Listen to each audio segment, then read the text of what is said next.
We saw last time that whenever we look around us in our world, we see two stark realities. We see the reality of sin, and we see the reality of death. Death and sin are both universal. Everyone sins and everyone dies.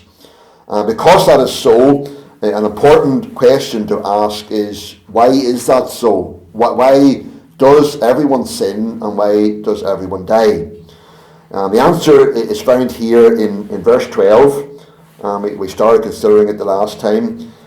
Sin and death are in the world because of Adam's one act of disobedience there at the beginning in the garden. That one act of Adam in rebelling against God and sinning, taking the forbidden fruit, brought sin and death into the world. That's what Paul says in verse 12. Wherefore, as by one man sin entered into the world, and death by sin, and so death passed upon all men, for that all have sinned. Another important question to ask is, what is sin? And I believe that one of the reasons why we don't preach the gospel properly, why our gospel preaching sometimes is defective, is because we are defective in our understanding of what sin is. And it's so important as we look around us and see people who don't know the Lord, family members, neighbours, and those around us who are not saved. And we want to witness to them, we want to reach them, we want to see them saved.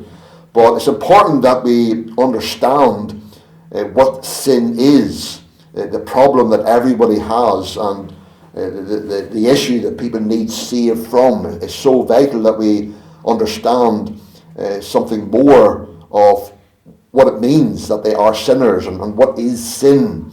You know, if you were a doctor and a patient came to you with saying that certain symptoms, you'd be a foolish doctor if you just simply went by the symptoms and just say that a headache and you just give them ibuprofen or something to cure their headache, and you're just looking at the symptoms of the problem, but you're not diagnosing what is the issue, what is the central issue that's causing the symptoms.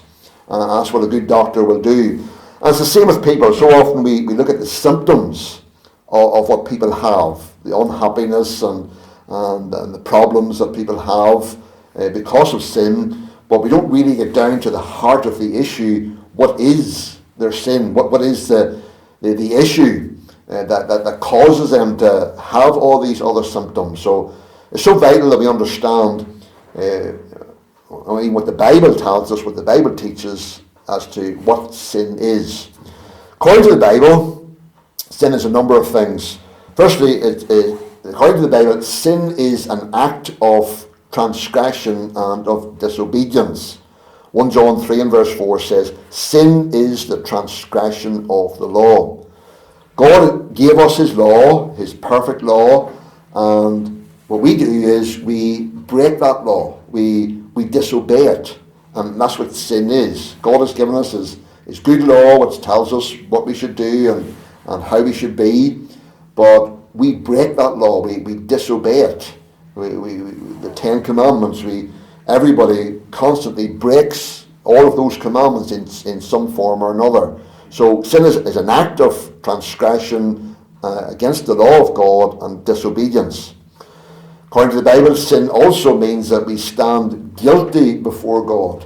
Romans 3:19, all the world is guilty before God.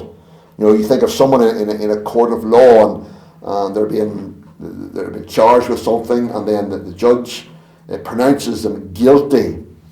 They're declared guilty concerning the crime that they were charged with. That's how we all stand in the divine court. We stand before God, and God, the righteous judge, pronounces us guilty. According to the Bible, sin also means that we have a depraved nature. Ephesians 2 verse 3 says, among whom also we all had our conversation in times past in the lusts of our flesh, fulfilling the desires of the flesh and of the mind. Sin has caused us to have depraved, twisted natures And so that is why we do what is twisted and what is perverted. It's because our natures are twisted and perverted. According to the Bible, sin also means that we miss the mark. And that's really what the Greek word for sin essentially means. It means missing the mark. Romans 3:23, for all have sinned and come short of the glory of God. We fall short of the mark that God wants us to be hitting, which is obviously absolute perfection. We fall short of that. We miss the mark. You think of someone playing darts and they're aiming for the bull's eye, but they fall short of that. They miss that mark, and that's how it is with God. We miss the mark that God has set for us. According to the Bible, sin is also an attitude of rebellion against God.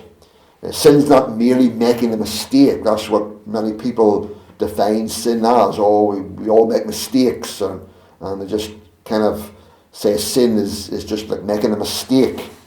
But sin is not merely making a mistake, but it's a conscious act of defiance against the authority of God. That's really what it is. For Samuel 15:23, for rebellion is as the sin of witchcraft. And you think of Adam's sin there at the beginning, that's really what it was. It was an act of rebellion against God. God told him, he was not to eat of that forbidden fruit. God was the one with the authority, telling him what to do, the one who created him, the one who had the right to tell him what to do. But Adam, when he took that fruit, he was rebelling against the authority of God. And that's what every sin ever since is. It's an act of rebellion against God and against his authority. So, summarize, sin is an act of transgression of God's law, rebellion against God, leaves us guilty before him, causes us to have a depraved nature, causes us to miss the mark that God's perfect standard that he has set for us. And Paul tells us here in verse 12 that that is what entered into God's perfect world there at the beginning. God made the world, there was no sin in it, man was perfect, and sin was not there in the beginning, but man was there in paradise, in a place of absolute perfection, an absolutely perfect environment. He himself was perfect, no acts of transgressing God's law or rebellion against God. But then sin entered and everything changed. God's perfect world was changed and changed forever. And Paul tells us here that when sin entered, it brought something with it. It didn't come alone. It brought death. It says there, and death by sin. And so here we have the explanation as to why everyone dies. Death is not just as some would say, a necessary part of our constitution. It's just part of our nature that we die. But Paul tells us here very clearly that death came into the world because of sin. It's death really is us receiving the wages of our sin, which is death. People often ask the question, where did death come from? Paul gives us the answer here, it was by sin. And people can come up with whatever explanations they want in regard to death and why there's death, but Paul makes it clear death is in the world because of sin. When sin came in, it brought death with it as the punishment for sin. And whenever sin brought death into the world, did it just bring it to a certain part of the world? Did it just bring it to certain people in a certain part of the world? Paul says, death passed upon all men. Death made its way to every single individual in the world, every single individual in the human race, because everyone dies. And who brought sin and death into the world and to all mankind in every generation of time? Paul says, one man. He says, wherefore as by one man sin entered into the world, and death by sin. One man has brought all this about, and that is Adam. What he did there in the garden brought sin and death into the world and to every single individual in the world. And it's so important that we understand that whenever we're trying to witness to people and we bring before them the reality of death and the fact that we all die. People need to understand that we all die, death is in the world because it's a punishment for sin. People have often struggled with this truth that we are all sinners because of the action of one man. And if you get into any kind of a deeper conversation with people on spiritual things, if you're trying to witness to them, this issue will come up. People will say, it's not fair. One man back at the beginning, and he did something, and that affects all of us. That makes us all sinners, and we all die. How can I be held responsible for what Adam did? Well, why do I have to face the consequences of Adam's sin whenever I wasn't the one there and ate the fruit? Well, what is the answer to this? And there are a couple of things. One, we need to think, whenever we think of Adam and our relationship to him and how he brought his sin brought death to all of us and made us all sinners. We need to think of Adam as being the totality and the whole of human nature. We were all in Adam in that we all came from him. He was the first man. We all came from him. So we were all in Adam in that sense. Every single individual that has been born into the world since Adam came out of him. We all can trace our ancestry back to Adam. We all share in the totality of human nature that was in Adam. And so because the whole of human nature was in Adam, whenever he acted, the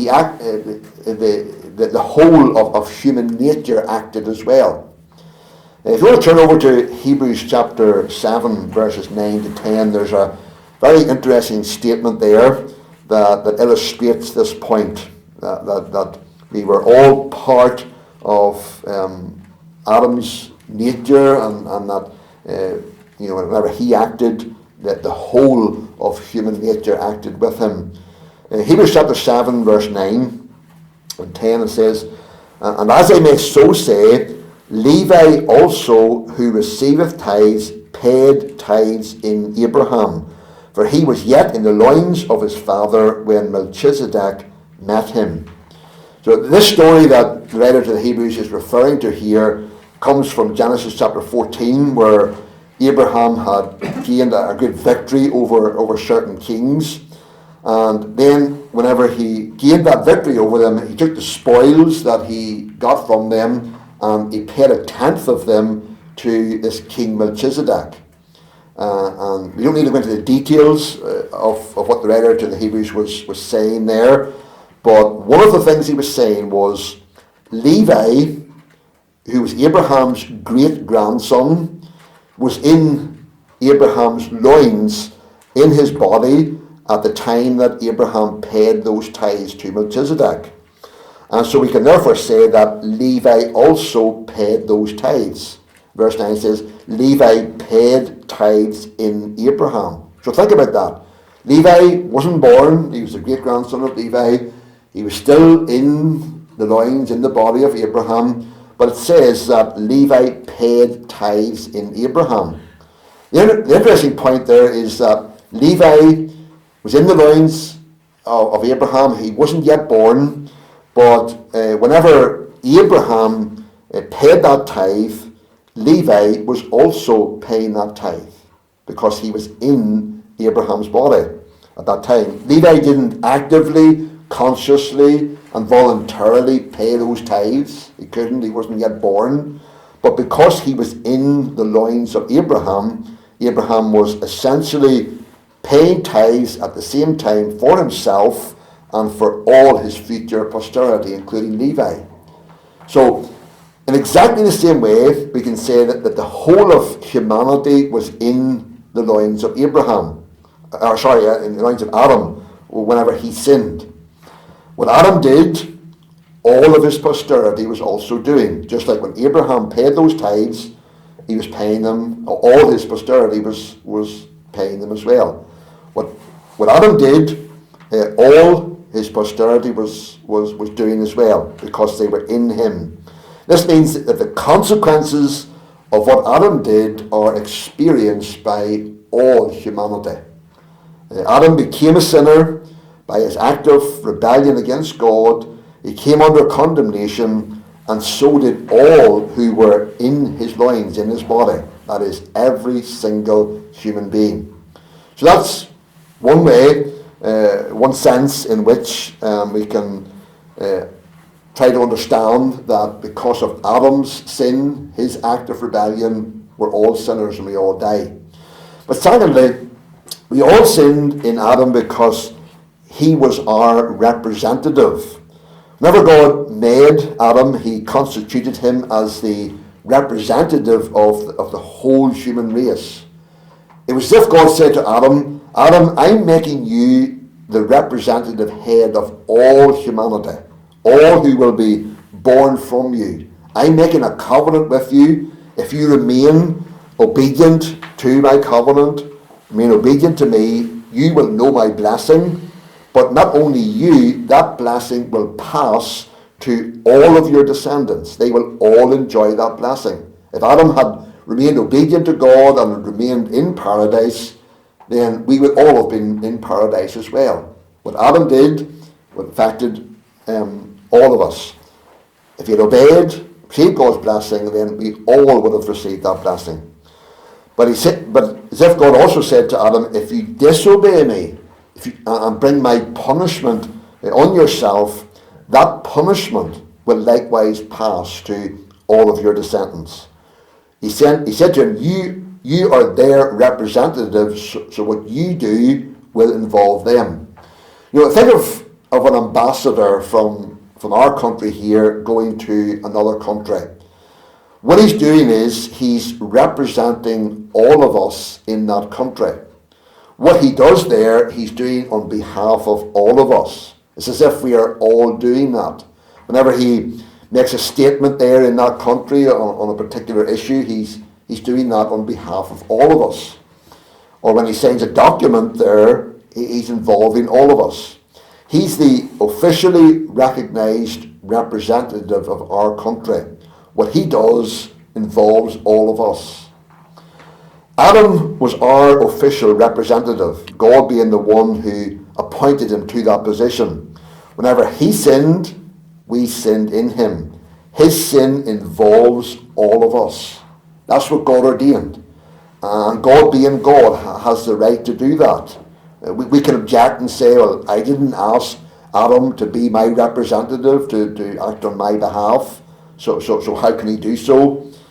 The sovereign Lord God Almighty, who created and made man, he has the right to do that, to constitute Adam, the first man, to be the representative of all of us.